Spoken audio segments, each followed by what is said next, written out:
नमस्कार दोस्तों, स्वागत है आपका क्राइम स्टोरी वॉइस में। आज की कहानी किसी फिल्म की पटकथा नहीं, सामाजिक रिश्तों को झकझोर देने वाली कहानी है। सोचिए, अगर आपके घर में कोई शख्स रोज आता जाता हो, आपके बच्चों को चॉकलेट देता हो, आपकी पत्नी उसे भैया कहती हो और बच्चे उसे मामा, लेकिन वही मामा आपके घर का सबसे बड़ा दुश्मन निकले।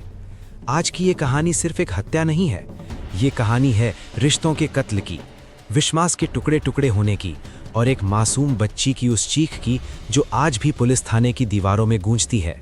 मम्मी और मामा को फांसी दो।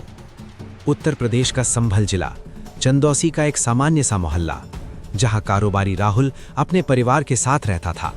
राहुल मेहनती, शांत स्वभाव का इंसान, छोटा सा व्यापार, पत्नी रूबी और 10 साल की एक मासूम बेटी।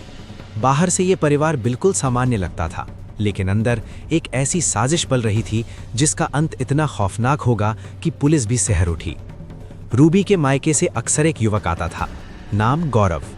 रूबी उसे सबके सामने अपना भाई बताती थी। घर में उसका नाम था मामा। बच्चे उसे मामा कहते, पड़ोसी समझते भाई है, आना जाना लगा रहता है, लेकिन हकीकत कुछ और थी। रूबी और गौरव के बीच कई महीनों से अवैध प्रेम संबंध चल रहे थे। गौरव जब भी आता, बच्चों को चॉकलेट देता, उन्हें बाहर खेलने भेज देता और फिर घर के दरवाजे बंद हो जाते। बाद में पुलिस को राहुल की बेटी ने जो बताया वो दिल दहला देने वाला था। जब पापा घर पर नहीं होते थे, मामा आते थे, 2-3 और लोग भी आते थे, हमें चॉकलेट देकर बाहर भेज देते थे। उस मासूम को ये तक नहीं पता था कि जिन चॉकलेट्स के बदले उसे बाहर भेजा जा रहा है वो असल में एक हत्या की तैयारी थी। 18 नवंबर, जब सच सामने आ गया। 18 नवंबर की रात राहुल अचानक घर जल्दी लौट आया। जैसे ही उसने दरवाजा खोला, उसकी दुनिया उजड़ गई। उसने अपनी पत्नी रूबी को गौरव के साथ आपत्तिजनक हालत में पकड़ लिया। झगड़ा हुआ, गालियां, चीखें।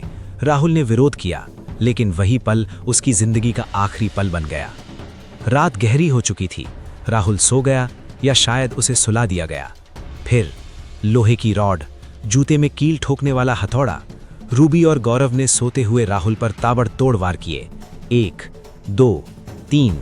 खून बिस्तर पर फैल गया और वहीं राहुल की मौत हो गई। लेकिन कहानी यहीं खत्म नहीं हुई। अगले दिन गौरव एक ग्राइंडर मशीन लेकर आया।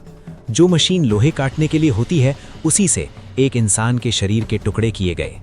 धड़, हाथ, सिर। धड़ और हाथ घर से 800 मीटर दूर नाले में फेंक दिए। सिर रामघाट पर गंगा में बहा दिया। कपड़े जला दिए गए। सबूत मिटाने की पूरी कोशिश की गई। हत्या के 6 दिन बाद रूबी पुलिस थाने पहुंची। रोते हुए बोली, मेरे पति राहुल लापता हैं। पुलिस ने गुमशुदगी दर्ज की। रूबी का अभिनय इतना जबरदस्त था कि किसी को शक नहीं हुआ, लेकिन सच ज्यादा देर छिपता नहीं। 27 दिन बाद नाले से मिला सच। 27 दिन बाद नाले में कुत्ते किसी चीज को नोच रहे थे। पुलिस पहुंची तो देखा सड़ा गला धड़। पोस्टमार्टम के दौरान कटे हाथ पर एक टैटू दिखा, राहुल। बस यहीं से कहानी ने करवट ली। पुलिस ने घर की तलाशी ली। फर्श पर खून के निशान, पड़ोसियों के बयान, बच्ची की गवाही। हर रास्ता रूबी की तरफ ही जा रहा था। पूछताछ में टूटी रूबी। सख्त पूछताछ हुई, पहले इनकार, फिर बहाने, और फिर रूबी टूट गई। उसने कबूल किया, गौरव के साथ अफेयर, रंगे हाथों पकड़े जाने पर हत्या, शव ठिकाने लगाने की पूरी योजना, सीसीटीवी से बचने के लिए रेकी। गौरव को भी गिरफ्तार कर लिया गया। बच्ची की चीख। जब राहुल की बेटी से पूछा गया, क्या चाहती हो, वो रोते हुए बोली, मम्मी और मामा ने पापा को मारा है, इन्हें फांसी दो। एक बच्ची जिसकी मां ही उसके पिता की कातिल निकली। ये कहानी सिर्फ एक हत्या की नहीं, ये कहानी है रिश्तों के अपमान की, मामा जैसे पवित्र रिश्ते को कलंकित करने की, और उस मासूम की जिसकी जिंदगी हमेशा के लिए बदल गई। अगर आपको ये कहानी झकझोर गई हो तो इसे शेयर कीजिए, क्योंकि समाज में बैठे हुए कुछ लोग रिश्तों की मान मर्यादा को कलंकित करते हैं। जरा सोचिए, क्या ये उचित है? समाज में ऐसे रिश्तों का क्या होना चाहिए और ऐसे लोगों को कहां तक क्या सजा मिलनी चाहिए?